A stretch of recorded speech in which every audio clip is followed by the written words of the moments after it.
लोहा आवर्त सारणी के 8वें वर्ग का पहला तत्व है। पृथ्वी के गर्भ और बाहर मिलाकर यदि देखा जाए तो लोहा सबसे अधिक प्राप्त होने वाला धातु है भार के अनुसार। और जहां तक बात धरती की जाए तो धरती के गर्भ में लोहा प्राप्य धातुओं में अपना चौथा स्थान रखता है।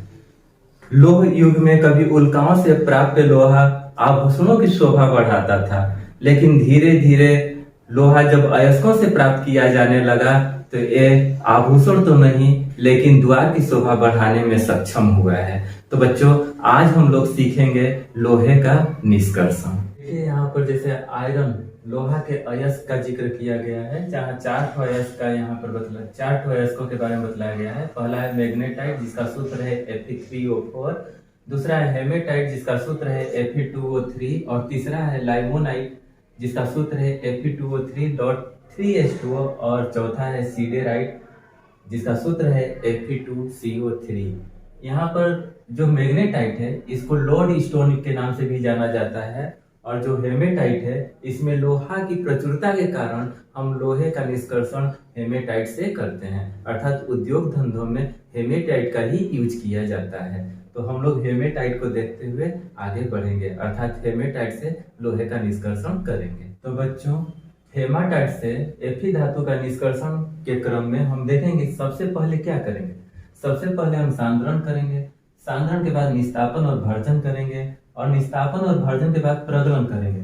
तो सबसे पहले हम सांद्रण को देखते हैं। तो सांद्रण चूंकि ये ऑक्साइड अयस्क है, तो ऑक्साइड अयस्क का धातु कर्मीय उपचार में हम बतलाए थे कि अयस्कों का सांद्रण गुरुत्वीय पृथक्करण विधि से करते हैं, जिसमें क्या होता है, जो हेमाटाइट है इसके अयस्क को छोटे छोटे टुकड़ों में तोड़कर और उसको पानी की धारा में धोने का काम करते हैं, अर्थात काफी तेजी से पानी का धारा प्रवाहित करते हैं, जिससे इसमें उपस्थित अशुद्धियां जो मिट्टी या रेत के जो कण होते हैं वो जल में घुलकर उससे बाहर हो जाती हैं और ऑक्साइड अयस्क अर्थात हेमेटाइट का जो अयस्क होता है वो हम छान कर अलग कर लेते हैं। जब ये सांद्रण हो जाता है तब बात आती है निस्तापन और भर्जन की। तो निस्तापन और भर्जन में सबसे पहले हम निस्तापित करते हैं, उसके बाद हम निस्तापित अयस्क जो प्राप्त होता है उसको भर्जित करते हैं। तो निस्तापन के क्रम में क्या होता है, जो इसमें की नमी है,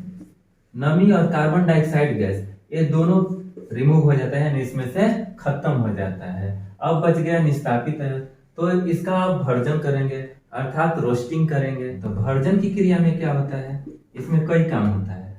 पहला जो है सल्फर और आर्सेनिक की अशुद्धियां जो होती हैं वो ऑक्साइड का निर्माण करते हुए इनसे बाहर हो जाती हैं, अर्थात हेमेटाइट अयस्क से बाहर हो जाती हैं। दूसरा क्या होता है कि फेरस ऑक्साइड जो है वो ऑक्सीजन से अभिक्रिया कर फेरिक ऑक्साइड बना लेता है,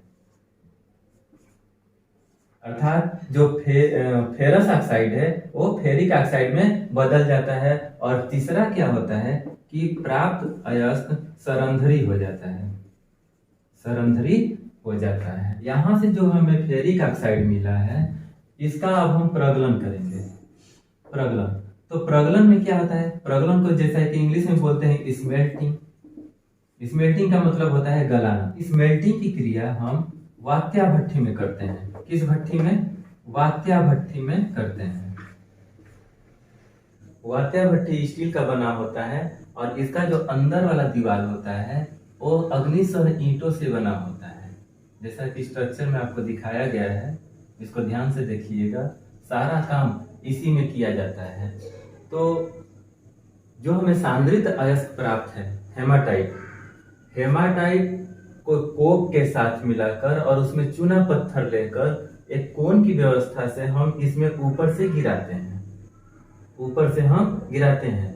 तो वात्या भट्ठी का टेम्परेचर आप देख रहे हैं यहाँ पर 400 से लेकर 1600 डिग्री सेल्सियस तक दिखाया है। ऊपर से हम सांद्रित अयस्क, कोक और चूना पत्थर को मिलाकर गिराते हैं, तो उसमें से कोक जो है वो यहाँ पर 1500 से 1600 डिग्री सेल्सियस में आएगा। अच्छा, उससे पहले ये जानिए कि जो वात्या भट्ठी है इसको 4 भागों में बांटा जाता है।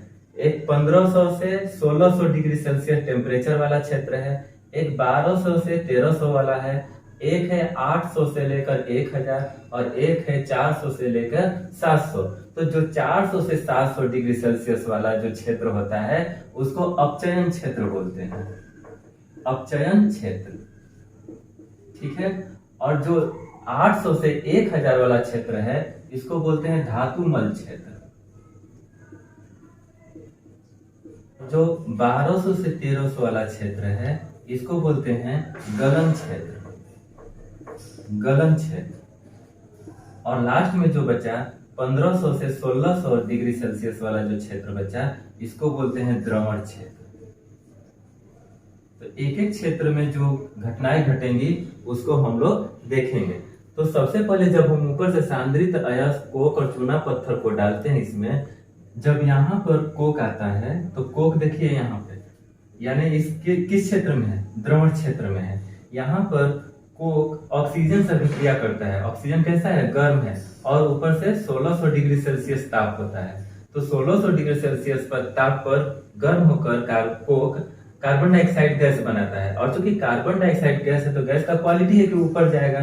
तो जब ऊपर जाता है तो यहाँ पर देखिए 1500 डिग्री सेल्सियस है। जब 1500 डिग्री सेल्सियस पर पहुंचता है कार्बन डाइऑक्साइड तो पुनः कार्बन से अभिक्रिया करके ये बना लेता है कार्बन मोनोऑक्साइड। अब देखिए कार्बन मोनोऑक्साइड अब ऊपर जाता है, यहां से होते हुए ये चला जाता है अपचयन क्षेत्र में, अपचयन क्षेत्र में जाता है।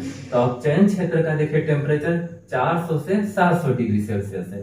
तो वहां पर कैसे क्रिया करेगा, वहां पर चूंकि जो अयस्क हम डाले हैं, सांद्रित अयस्क डाले हैं हेमेटाइट, वो अब कार्बन मोनोऑक्साइड द्वारा अपचयित होगा। चूंकि ये कौन सा क्षेत्र है, अपचयन क्षेत्र है। तो अपचयन क्षेत्र में जब अपचयित होगा तो यहाँ से Fe अलग हो जाएगा और CO2 गैस अलग हो जाएगा। जो CO2 गैस चाहे जो भी वेस्टेज गैस है वो यहाँ से बाहर निकल जाएंगी, यहाँ से बाहर निकल जाती हैं और यहाँ पर Fe अलग हो गया। तो Fe जब अलग हो गया तो इसको बोलते हैं स्पंजी आयरन, स्पंजी आयरन बोलते हैं। अब देखिए हम ऊपर से नीचे के क्रम में आते हैं। तो यहाँ तो Fe अलग हो गया था, तो जब Fe अलग हो गया तो उसमें बहुत सारी अशुद्धियां अभी भी हैं, जैसे सिलिका की अशुद्धि। तो सिलिका की अशुद्धि के लिए क्या होता है, देखिए यहाँ पर चूना पत्थर हम डाले हैं। अब इनका क्या काम होगा कि ये जो चूना पत्थर है वो किस क्षेत्र में आ गया, धातुमल क्षेत्र में आ गया। क्योंकि धातुमल कितना है, 800 से लेकर 1000 डिग्री सेल्सियस के बीच में है। तो यहाँ पर चूना पत्थर 800 डिग्री सेल्सियस पर कैल्शियम ऑक्साइड और CO2 गैस में यानी कार्बन डाइऑक्साइड गैस में टूट जाएगा और कार्बन डाइऑक्साइड गैस यहाँ से इस रास्ते से होकर बाहर निकल जाएगी। बचेगा CaO यानी कैल्शियम ऑक्साइड, और जो इसमें बालू मिला है वो कैल्शियम ऑक्साइड से अभिक्रिया करेगा। कितने डिग्री सेल्सियस पर, 1000 डिग्री सेल्सियस पर गर्म अभिक्रिया करेगा तो बनेगा CaSiO3 यानी कैल्शियम सिलिकेट बनेगा। और कैल्शियम सिलिकेट चूंकि बना है तो इसको क्या कहते हैं, धातुमल, और इंग्लिश में क्या कहते हैं, स्लेग। अर्थात यहाँ पर धातुमल का निर्माण हुआ। तो यहाँ से कौन कौन चल दिया, यहाँ तक कौन कौन आया, यहाँ तक देखिए लोहा आया है, स्पंजी आयरन है वो आया है और धातुमल आया है। अब दोनों साथ साथ चलेंगे। अच्छा अब आ जाएंगे गलन क्षेत्र में। तो गलन क्षेत्र में टेम्परेचर कितना है, 1200 से लेकर 1300 डिग्री सेल्सियस। तो यहाँ आने के क्रम में जो स्पंजी लोहा है उसमें कार्बन पुनः मिक्स हो जाएगा। जो नीचे से जो कार्बन जा रहा है वो कार्बन मिक्स होकर जो इसका गलन पॉइंट होता है यानी मेल्टिंग पॉइंट जो होता है लोहे का वो घट जाएगा, यानी बहुत इसका टेम्परेचर अधिक होता है। और जब इसमें कार्बन मिल गया तो ये 1200 से 1300 डिग्री सेल्सियस पर गर्म होकर पिघल जाएगा। तो यहाँ पर एक पिघलने का काम करेगा। गलन क्षेत्र में सब लोग पिघल गए। यहाँ पे पिघलने के बाद जब ये सभी लोग पिघल जाते हैं तो उसमें जो अयस्क है जिसमें कार्बन मिला है वो जो धातुमल है वो धातुमल हल्का होता है। तो स्वाभाविक है कि हल्का चीज ऊपर रहेगा और भारी चीज नीचे। तो धातुमल ऊपर यहाँ पर देखिए आकर यहाँ पर इकट्ठा हो जाएगा और यहाँ पर जो नीचे है तली में यहाँ पर हमारा आयरन आएगा और प्लस कार्बन, ये दोनों। अभी शुद्ध आयरन हमें नहीं मिला है यहाँ पर आयरन और कार्बन दोनों मिलेंगे, जिसको कास्ट आयरन बोलते हैं, इसको यहाँ से बाहर निकालेंगे।